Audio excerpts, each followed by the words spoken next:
Hey guys, happy Wednesday. So today I wanted to talk to you about what does blooming where we're planted look like.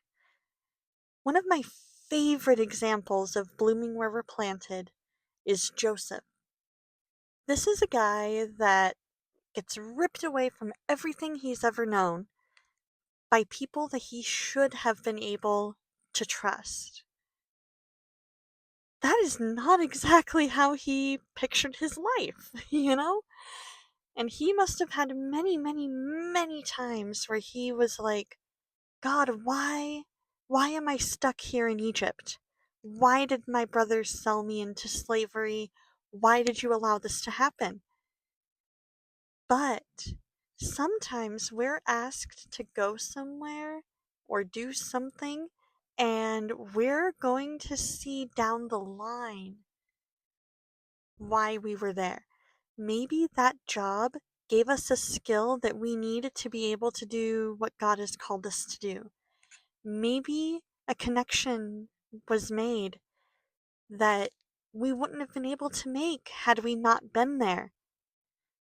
Maybe that is just a part of your story that's going to be used to impact somebody else.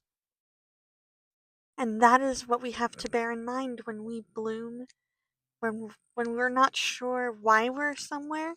Blooming where we're planted is resting in the knowledge that God is going to use it. It is looking for, how am I growing?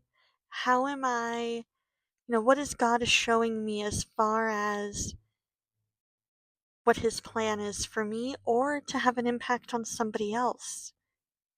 Because sometimes we get all wrapped up in the fact that it's happening to us, and we forget that what happens to us can have an effect on other people.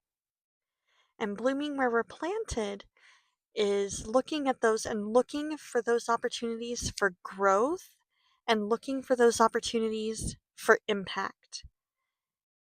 And so I want you guys to think like Joseph, where he realized later down the line, what you meant for evil, God intended for good.